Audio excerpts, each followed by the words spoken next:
अभी हम लोग क्या कर रहे हैं, terms of bill of exchange. ठीक है, जी पहली टर्म जी क्या है, मेच्योरिटी और ड्यू डेट। मिसाल जी के तौर पे कि मैंने और आपने एक एग्रीमेंट किया, मैंने जी आपसे सामान खरीदा और मैंने आपको कहा आज 15 फरवरी को मैं आपकी दुकान पे गई और मैंने कहा मुझे 30,000 का सामान दे दो। ठीक है, जी और जी अब हम एक बिल ड्रा करेंगे और मैं कहती हूँ आपको कि मैं 15 मार्च को आपको पेमेंट कर दूंगी। अब जी जो 15 मार्च है ना, वो ड्यू डेट है, उस तारीख को मुझे ये पेमेंट करनी है। जी तो ड्यू डेट क्या होगी, जिस तारीख को मुझे ये पेमेंट अदा करनी है, या तो हम उसको मेच्योरिटी कहेंगे या हम उसको ड्यू डेट कहेंगे। जी जब आपके पेपर में ये क्वेश्चन आएगा कि write down about due date of bill of exchange, तो आपने जी लिखना है कि वो डेट जिस पे बिल ऑफ एक्सचेंज ड्यू होता है, जिस पे बिल ऑफ एक्सचेंज पे करना होता है, उसको हम मेच्योरिटी कहते हैं या ड्यू डेट कहते हैं, दोनों नाम हो सकते जी हैं। जी ठीक है, जी टेन्योर किसको कहते हैं, आपने मुझे 1 महीने का टाइम दिया। ठीक है, जी ये जी जो पूरा महीना है ना, ये मेरे पास टेन्योर है बिल ऑफ एक्सचेंज का। एक जी महीने का पूरा टाइम है। इस 1 महीने के बाद जब ये गुजर जाएंगे 30 दिन, तो मुझे बिल अदा करना होगा, फिर मेरे बिल की ड्यू डेट होगी। जी ठीक है, तो मेरे पास टेन्योर कितना है, 1 महीने का है। हो सकता है किसी के पास 15 दिन का टेन्योर हो, किसी के पास 25 दिन का हो, किसी के पास 2 महीने का हो। ठीक है, तो जी टेन्योर क्या कहेंगे, जो टाइम पीरियड होगा जिसके बाद जी बिल ऑफ एक्सचेंज क्या हो जाएगा, ड्यू हो जाएगा, आपको बिल पे करना होगा। ठीक है, जी और ड्यू डेट क्या है, जिस तारीख को पेमेंट करनी है, उसको हम जी क्या कहेंगे, वो ड्यू डेट है। ठीक है, जी जी ऑन डिमांड क्या है, the bill become due on demand. अब बिल ऑफ एक्सचेंज जो है वो या तो ऑन डिमांड हो सकता है, और या क्या हो सकता है, एक फ्यूचर फिक्स टाइम हो सकता है। जैसे मैंने भी आपको एग्जांपल दी कि मैं आपको 15 मार्च को पेमेंट करूंगी, ये एक फिक्स टाइम हो गया। ठीक है, जी जी अब हो सकता है कि आप मुझे कहो कि नहीं, जब मैं डिमांड करूंगा मुझे ये दे देना, जी तो हम एक ऐसा बिल ऑफ एक्सचेंज बनाएंगे जो इसको हम कहेंगे ऑन डिमांड। ठीक है, जी जी आपके पास बिल है, ठीक है, आपने वो लिखा, मैंने पे करना है आपको। ठीक है, जब भी जी आप वो बिल ऑफ एक्सचेंज मुझे दोगे, आप कहोगे कि मुझे ये पेमेंट करो, मुझे आपको करनी होगी। आपने जाके राजा जी बाजार से सामान उठाया, वो बिल ऑफ एक्सचेंज आपने राजा बाजार वालों को दे दिया। अब राजा बाजार वाले जी मेरे पास आए, उन्होंने मुझे कहा कि हमें ये पेमेंट करें, तो मुझे वो जी पेमेंट करनी होगी ऑन डिमांड। जी ठीक है, उसके ऊपर लिखा होगा ठीक इतनी अमाउंट है और फलां बंदे ने देनी है। जी ठीक है, तो इसको हम क्या कहेंगे, ऑन डिमांड। जब भी उसका मुतालबा किया तो वो अदा करनी है, जिसके पास बिल होगा। Holder of the bill important है। अगर बिल आपके पास है, जैसे सबूत आपके पास है, वो एग्रीमेंट आपके पास है, तो मैं आपको पे करूंगी। जी आपने वो एग्रीमेंट या वो होल्डर, वो बिल ऑफ एक्सचेंज जो है, वो जाके राजा बाजार वालों को देके उनसे सामान ले लिया, तो अब मैं पेमेंट किसको करूंगी, राजा बाजार वालों को करूंगी।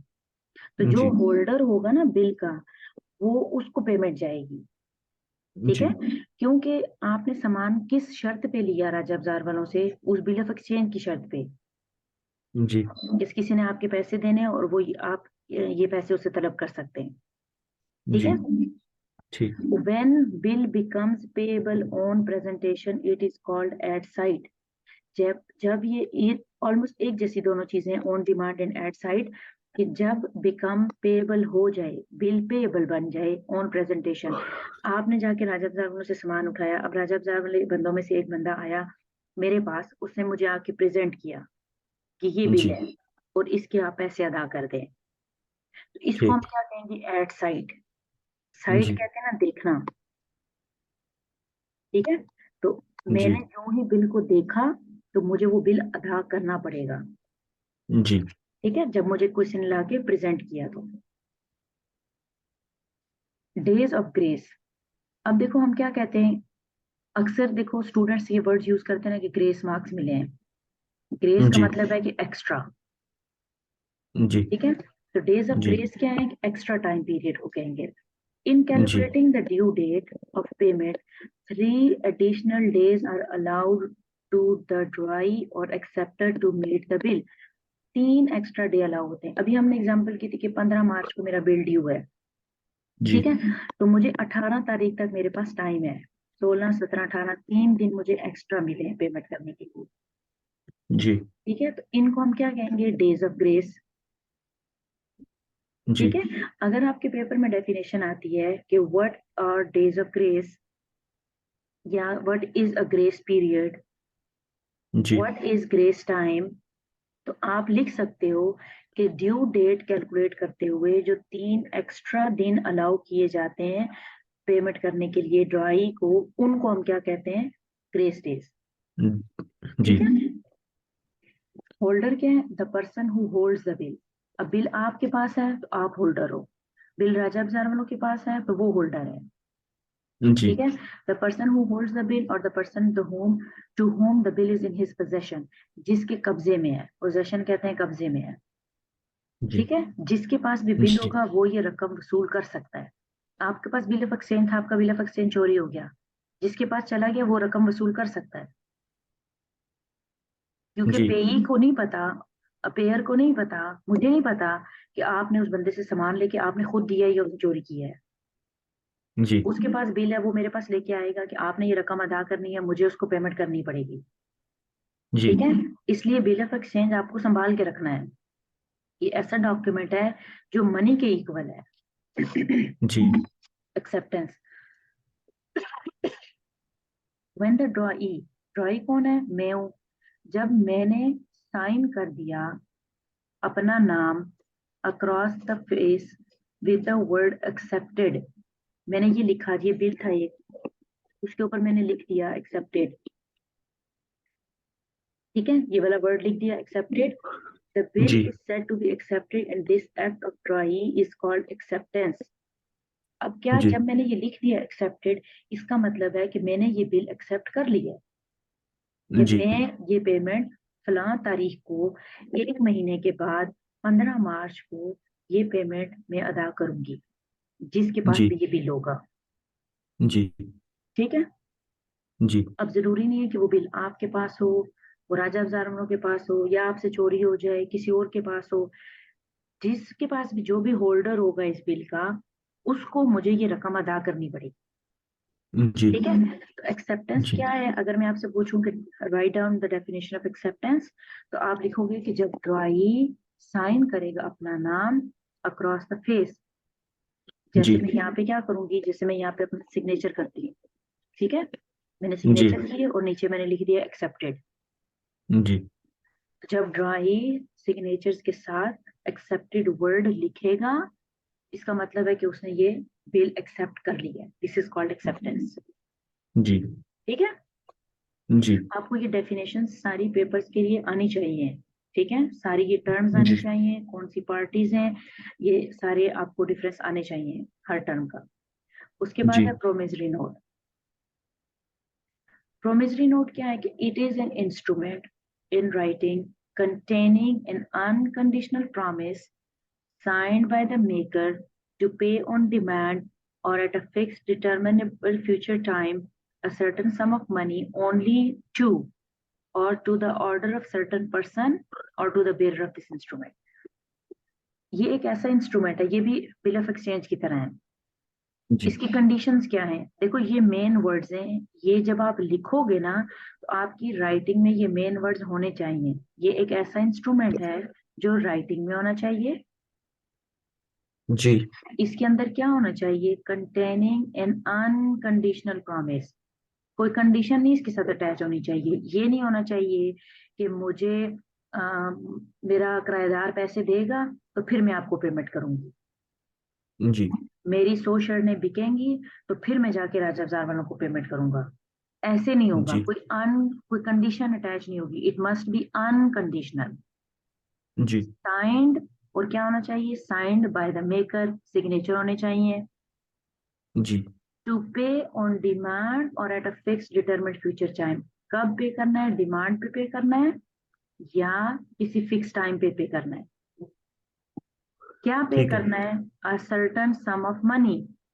एक रकम अदा करनी है, जी ओनली टू, सिर्फ किसको, या to the order of certain person, किसके ऑर्डर पे, आपको पे करनी है मुझे, या जी आपके ऑर्डर पे किसी सर्टन बंदे को, राजा बाजार वालों को पे करनी है, या to the bearer of instrument, या जिस बंदे के पास आपकी दुकान से किसी ने उठा लिया बिल, जी या मैंने उसको पे करनी है, या हो सकता है कि आपकी दुकान का जो मालिक मकान है, दुकान का मालिक है जिसको आपने दुकान का किराया देना है, आप कहते हो उसको पे कर दो, उसके जी पास है इंस्ट्रूमेंट तो मैं उसको पे करूंगी। जी तो किस जी किस को पे कर सकते हैं? ओनली टू, जो बंदा आप और मैं आपको पे करूं, या आप मुझे कहते हो कि सर्टन पर्सन, जो मुझे बताते हो कि फला बंदे को पे कर दो, जी या जिस बंदे के पास ये इंस्ट्रूमेंट है उसको पे कर दो।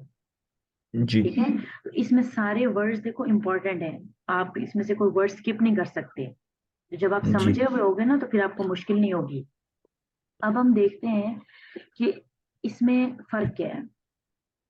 ठीक है, जी बिल ऑफ एक्सचेंज में और प्रोमिसरी नोट में दोनों हैं तो एक ही जैसे, लेकिन इनके जी अंदर कुछ डिफरेंस है। क्या डिफरेंस है कि बिल ऑफ एक्सचेंज जो है वो एक ऑर्डर है, एक हुक्मनामा है। जी मैं आपको ऑर्डर, आपने मुझे ऑर्डर किया है ये रकम पे करने का। जी ठीक है, जी लेकिन प्रोमिसरी नोट क्या है, जैसे इसका नाम है प्रॉमिस, ये एक प्रॉमिस है, ये एक वादा है। ठीक है, जी मैं प्रॉमिस कर रही हूँ आपको कि मैं आपको इतनी रकम अदा करूंगी। जी ठीक है, जी बिल ऑफ एक्सचेंज में तीन पार्टीज होती हैं। अभी हमने डिस्कस किया था कौन कौन सी तीन पार्टीज होती हैं, एक जो लिखता है, एक जो रकम अदा करता है, और एक जिसको रकम अदा की जाती है। जी लेकिन प्रोमिसरी नोट में दो ही पार्टीज होती हैं, एक होता है ड्राई ड्रॉई जी और एक होता है पेई। जी ठीक है, जिसने रकम अदा करनी है जी वो ही लिखेगा, और जिसको पे करनी है। जी अच्छा, बिल ऑफ एक्सचेंज जो है ना, इट मस्ट बी एक्सेप्टेड। जब मेरे और आपके दरमियान एक बिल ऑफ एक्सचेंज बना है तो मेरे ऊपर लाजिम है कि मैं उसको साइन करूं और मैं उसके नीचे लिखूं एक्सेप्टेड। जी लेकिन इस एक्सेप्टेंस की कोई जरूरत नहीं है प्रोमिसरी नोट में, देयर इज जी नो नीड ऑफ इट। ठीक है, जी it can be discounted from bank, इसको आप बैंक से डिस्काउंट करवा सकते हो। आपके पास बिल ऑफ एक्सचेंज है, आप बैंक के पास ले जाते हो और आप बैंक को कहते हो कि एक बंदे ने मुझे 3,000 रुपया देना है, तो आप मुझे इस तरह करें कि 2,250 दे दें, मुझे अर्जेंट जी इमरजेंसी चाहिए, और आप जी 1 महीने के बाद इस बंदे से 3,000 वसूल कर लेना। अब बैंक जी आपको इस शर्त के ऊपर दे देता है पैसे, जो बिल ऑफ एक्सचेंज है, और ये एक लीगल डॉक्यूमेंट है, इसकी अहमियत ऐसे ही होती है जैसे चेक की होती है। आप उस बंदे के ऊपर केस कर सकते हो, उस बंदे को जेल हो सकती है जो बंदा लिखेगा, एक्सेप्ट करेगा और पेमेंट नहीं करेगा। जी ठीक है, तो आप जाके बैंक को देके बैंक से कम रकम ले सकते हो, that's why it is called discounted from bank. जी कि उस बंदे ने कम कीमत पे, मिसाल के तौर पे मैंने आपको 3,000 रुपया देना था, आपने बैंक से जाके 2,800 रुपया ले लिया, और 200 रुपया आपने छोड़ दिया क्योंकि आपने बैंक से पैसे जाके अर्जेंट लिए हैं। अब बैंक जो 1 महीना वेट करेगा तो वो 200 रुपया बैंक अपने पास रखेगा। जी ठीक है, तो जी आपने बैंक से जाके डिस्काउंट कर लिया। लेकिन अगर प्रोमिसरी नोट है उसको आप डिस्काउंट नहीं करवा सकते बैंक से। जी ठीक है, उसकी वो अहमियत नहीं है जो बिल ऑफ एक्सचेंज की है। इसीलिए बिल ऑफ एक्सचेंज जो है ना वो इंटरनेशनल लेवल पे भी एक्सेप्ट किया जाता है। ठीक है a foreign bill must be protested on dishonour.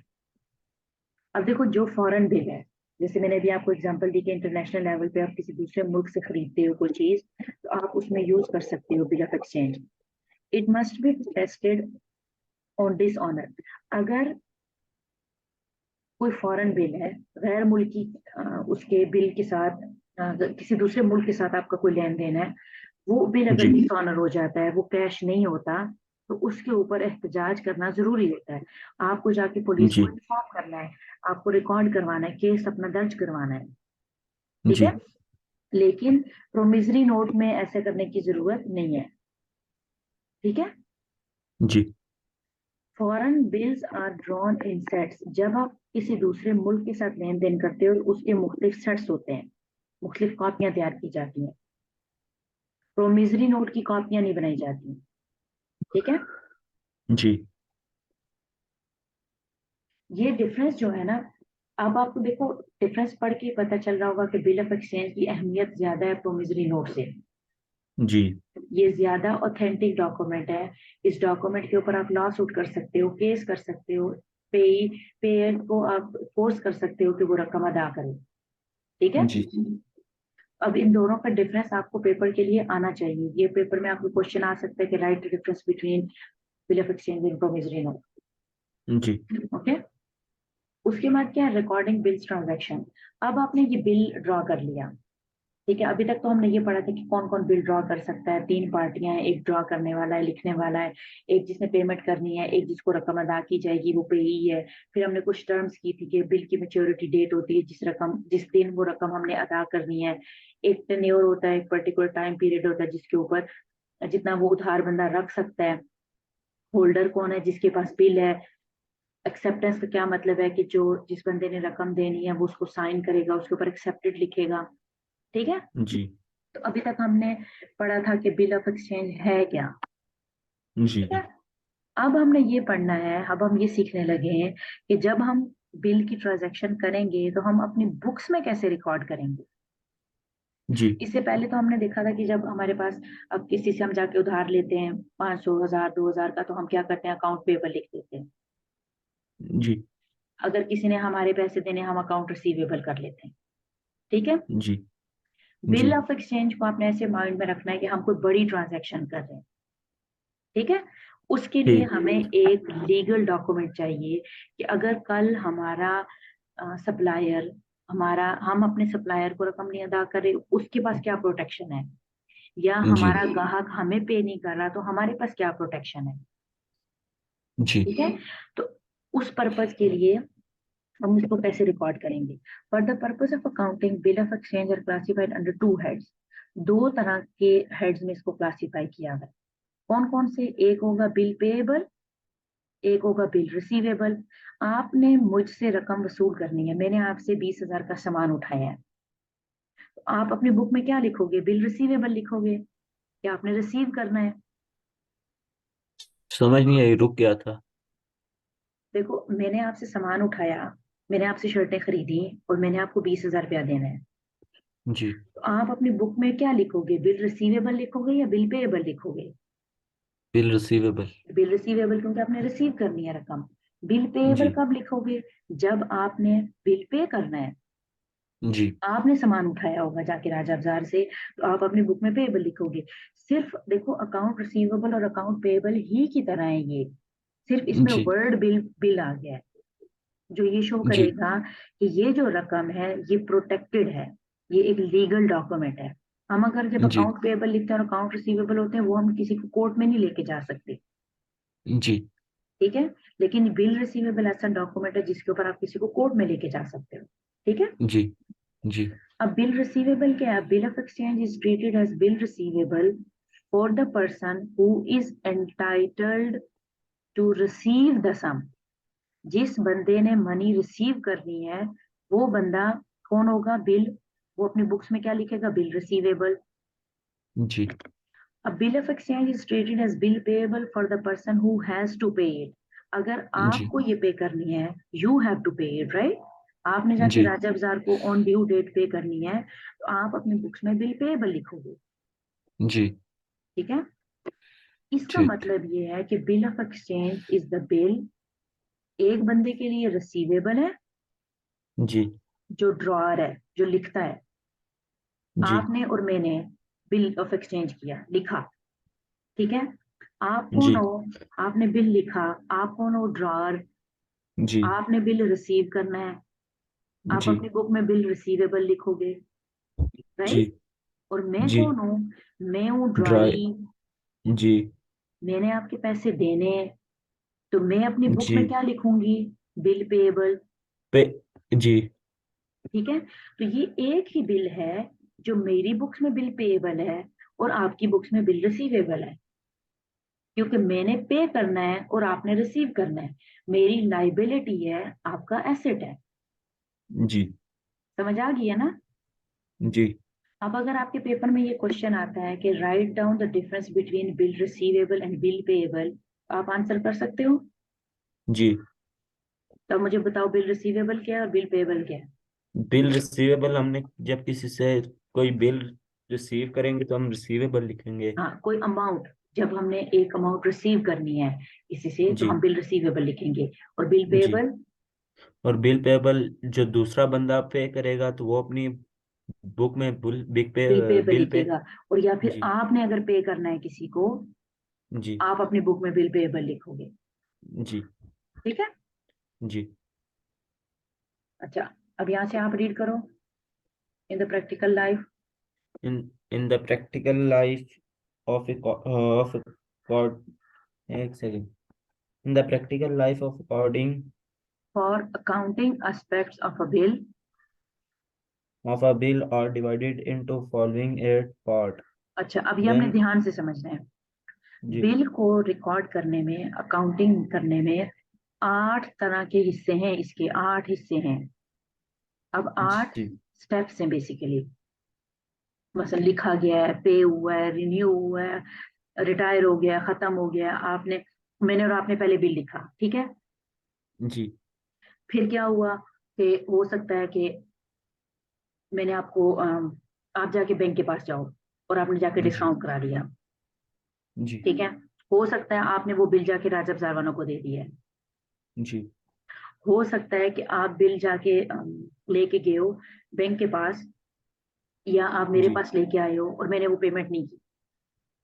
जी हो सकता है कि आप वो बिल मेरे पास लेके आओ और आप मैं आपको कहूँ कि मुझे 15 दिन का और वक्त दे दो, तो हम उसको जी रिन्यू कर दें। जी हो सकता है कि आप मेरे पास बिल लेके आओ और मैंने आपको पेमेंट कर दी, इसका मतलब है वो रिटायर हो गया, खत्म हो गया। जी ठीक है?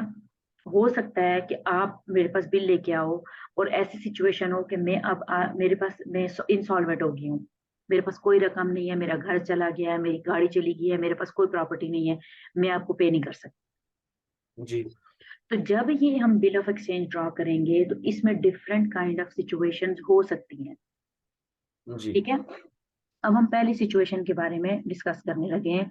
व्हेन बिल इज ड्रॉन, जब बिल लिखा जाएगा, जी एक्सेप्टेड, एक्सेप्ट किया जाएगा, एंड डिस्चार्ज, और अदा हो जाएगा on holding the bill till due date. Smooth जी ट्रांजेक्शन, कोई प्रॉब्लम नहीं आया उसमें। ठीक है? जी तो हम इसकी जी ट्रांजेक्शन कैसे करेंगे, हम स्टेप बाय स्टेप ये सारे करेंगे। ठीक है? तो हम पहला डिस्कस करने लगे हैं अभी। When a bill is drawn, accepted and जी डिस्चार्ज, 3 चीजें हो रही हैं। पहले ड्रॉ हो रहा है, ठीक है? जी नंबर 1 जी इज ड्रॉन, मीन लिखा जा रहा है। एक्सेप्टेड मीन जब मैं उसको एक्सेप्ट कर रही हूँ। एंड डिस्चार्ज जब मैं उसको अदा कर रही हूँ। जी ठीक है? होल्डिंग ऑफ द जी bill till due date, maturity. मैंने 15 मार्च को जी आपको रकम अदा करनी है, 15 तारीख तक आपने वो बिल होल्ड किया हुआ है। ठीक जी है? जी। व्हेन द ड्रॉअर, ड्रॉअर कौन है? जो लिखता है, लिखता है। लिखने वाला। When the drawer of a bill retains, retains mean रखता है, the bill until maturity. Maturity क्या है? मेच्योरिटी या ड्यू डेट यानी कि। हाँ, जिस तारीख को बिल अदा करना है, वाजिबुल अदा है। जी ठीक है? जी अगर आप वो जी बिल 15 मार्च तक होल्ड करके रखते हो अपने पास, एंड प्रेजेंट इट, और आप आके प्रेजेंट करते हो for payment to the drawee. Drawee कौन है? जिसका नाम लिखा जाए या जो पे जिसने करे। रकम अदा करनी है। एंड जी receive cash on the due date, और कैश रिसीव कर ले ऑन ड्यू डेट पे, तो इसको हम क्या कहेंगे कि ये बिल ड्रॉ हुआ, आपने मैच्योरिटी जी तक इसको रखा और फिर आपने जी मुझे आके दिया और मैंने आपको रकम अदा कर दी। जी। ठीक है? अब ठीक। इसको हम कैसे रिकॉर्ड करेंगे? ये 8 डिफरेंट काइंड की ट्रांजैक्शंस हैं जिनको रिकॉर्ड करना आपको आना चाहिए पेपर के लिए। जी ठीक है? अभी हम सिर्फ पहली ट्रांजैक्शन कर रहे हैं। जी ये बिल लिखा जाएगा तो कैसे लिखा जाएगा, एक्सेप्ट कैसे होगा, डिस्चार्ज कैसे होगा। ठीक है। जी इलस्ट्रेशन जी 1 रीड करो आप। जी। Moise sold goods to Arif for rupees 1,000 on 1st January 2017, and on the same date Moise draw on Arif a bill for 3 months for the amount. Okay, अब मुझे Arif ये बताओ कि ड्रॉअर कौन है और ड्रॉई कौन है। drawer एक second. Moise sold, Moise drawer है हाँ, आपको कैसे पता चला कि मोइज ड्रॉअर है। क्योंकि मोइज सोल्ड कर रहे हैं आगे। हाँ, तो वो सेल कर रहा है, तो जो सेलर है उसको हम जी ड्रॉअर कहते हैं। और आरिफ कौन है, जी। ड्रॉई। ड्राई। ठीक जी है। ओके। जी अमाउंट कितनी है, रकम कितनी है, 1,000 रुपए की है। जी डेट कब, ड्रॉ कौन सी डेट को हो रहा है, 1 जनवरी को। जी। टेन्योर क्या है, 1 मंथ, कितने 3 मंथ। मंथ का, 3 मंथ्स का टेन्योर थ्री है। मंथ ठीक जी है। जी। Arif, Arif accepts it all, returns it to Moiz. Okay. The bill अब is देखो आरिफ ने एक्सेप्ट किया है, और आपने हमने किया था ना कि बिल ऑफ एक्सचेंज में एक्सेप्टेंस कंपलसरी है। अगर जी मैंने और आपने एक बिल ड्रॉ किया और मैंने उसके ऊपर साइन नहीं किए, मैंने एक्सेप्टेड जी नहीं लिखा, इसका मतलब है कि जी अब आप मुझे बाउंड नहीं कर सकते पेमेंट करने के लिए, उसकी लीगल वैल्यू नहीं है। जी तो आरिफ को एक्सेप्ट करना कंपलसरी था, आरिफ ने जी उसको एक्सेप्ट किया एंड रिटर्न किया मोइज को। जी। The bill is, The bill is made at bill at maturity, अब इसका क्या show मतलब that है, इस बात का क्या मतलब है। उसने यानी कि 15 मार्च को उसने बिल पे करना है। हाँ, अब देखो आप मुझे बताओ कि इसकी तारीख क्या बनती है, क्योंकि 15 मार्च तो इसमें हमारी एग्जाम्पल थी ना। जी जी। मैंने आपको जो एग्जाम्पल इसने दी थी। तीन हाँ, 3 मंथ के अंदर पे करना है। हाँ 3 महीने का टाइम है। अगर फर्स्ट जी जनवरी है तो 3 महीने कितने बनते हैं, मार्च जनवरी तक का एंड। पूरा महीना, जी फरवरी का पूरा महीना, और मार्च का पूरा महीना। इसका जी मतलब है कि ये बिल ड्यू होगा 1 अप्रैल को। जी ठीक है। जी तो इसकी जो ड्यू डेट है वो अप्रैल 1 है। जी ठीक है। इसका टेन्योर कितना है, 3 महीने का है। जी ड्रॉअर मोइज है, ड्रॉई आरिफ है, जी मैच्योरिटी 1 अप्रैल है। जी अब देखो आपको टर्म्स का पता चल रहा है ना, कौन से जी टर्म का क्या मतलब है। और होल्डर कौन जी। है, मोइज है, क्योंकि आरिफ ने एक्सेप्ट किया है और रिटर्न किसको किया है, मोइज को। मोइस को। तो जी मोइज कौन है, होल्डर है बिल का, उसने होल्ड किया जी है, उसके पास है। अब हम इस ट्रांजैक्शन को रिकॉर्ड कैसे करेंगे।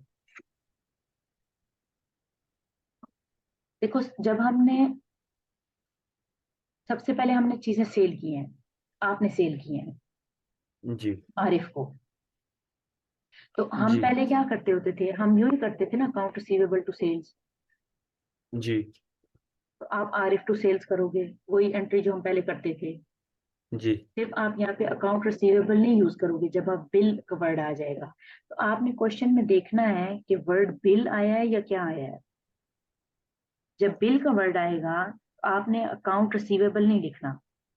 जी ठीक है। तो जी जब आपने चीजें सेल की आरिफ को तो आपकी एंट्री होगी आरिफ टू सेल्स।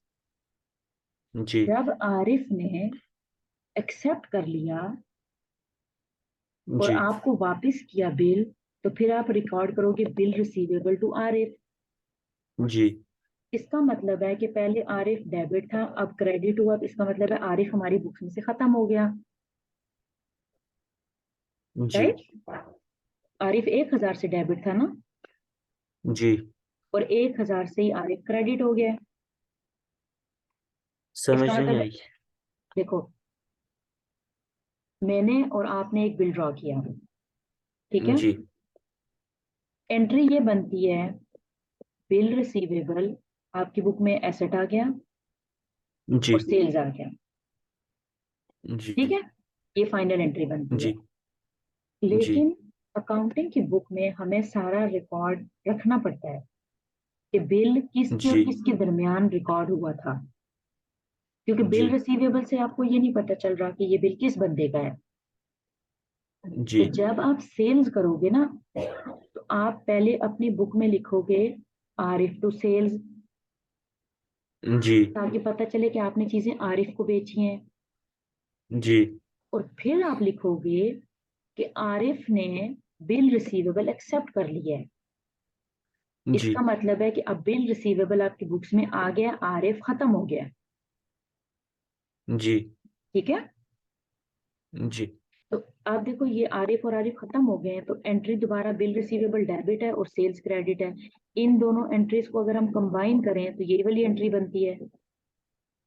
जी लेकिन ये दो एंट्रीज करना क्यों लाजमी है? क्योंकि इन दोनों एंट्री से आपको ये पता चल रहा है कि आपने आरिफ को सेल की है और आरिफ ने जी ये बिल एक्सेप्ट किया है। क्योंकि अगर आरिफ बिल एक्सेप्ट नहीं करेगा तो उस बिल की कोई अहमियत नहीं है। जी ठीक है। जी इसलिए हमें ये एंट्रीज करनी पड़ेंगी दोनों। जी अब जब आपने, अगली एंट्री आसान है, जब आपने कैश रिसीव कर लिया तो कैश आप डेबिट कर दोगे, बिल रिसीवेबल क्रेडिट कर दोगे। जी तो इस एंट्री में कोई मसला नहीं है, राइट। जी जी ये आपकी बुक्स हैं, ओके आप ऐसे रिकॉर्ड करोगे। अब आरिफ क्या करेगा? तो वो आपसे एंट्रीज किसी की भी पूछ सकता है। वो आपसे ये पूछ सकता है कि आपकी एंट्रीज क्या हैं। आपको अपनी बुक्स में सेल्स लिखनी है क्योंकि आपने सेल्स की हैं, जी राइट। आरिफ ने तो सेल्स जी नहीं की ना, आरिफ ने तो परचेजेस की हैं। तो आरिफ अपनी जी बुक में क्या रिकॉर्ड करेगा? आरिफ अपनी बुक में परचेज रिकॉर्ड करेगा।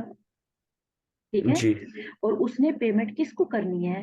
मोइज को करनी है। मोइस तो वो क्रेडिट किसको करेगा? मोइज। क्रेडिट बैलेंस किसी जी बंदे का क्या शो करता है? अकाउंट पेबल, जी लाइबिलिटी शो करता है ना। तो जी वो परचेजेस टू मोइज लिखेगा। जैसे आप जी जाके राजा बाजार वालों से परचेज करते हो तो आप परचेजेस टू दैट पर्सन का राजब नाम से लिखते हो। ठीक है। जी जी फिर जब आपने एक्सेप्ट करके राजा बाजार वालों को बिल वापस कर दिया, या जी आरिफ ने अभी इस एग्जांपल में लिखो कि बिल उसको वापस कर दिया, तो हम मुइज का नाम क्रेडिट था वो डेबिट करके बिल पेएबल क्रेडिट करेंगे। जी तो असल में इन दोनों एंट्रीज को अगर हम कंबाइन करें तो हमारी एंट्री तो यही बनती है ना, purchases debit, bill payable credit, जी यही बनती है ना। जी मुइज जितनी रकम से क्रेडिट हो रहा था उतनी रकम से डेबिट हो गया, उसका खाता खत्म हो गया। लेकिन सिर्फ जी हमने अपनी बुक्स के अंदर शो करना है। जी ठीक है। आपने ये लिखना है कि मोइज की बजाय बिल पेबल हमारी बुक में आ गया है। तो मोइज क्रेडिट हो रहा था, उसको हमने डेबिट करके खत्म कर दिया और बिल पेबल उसकी जगह लिख दी।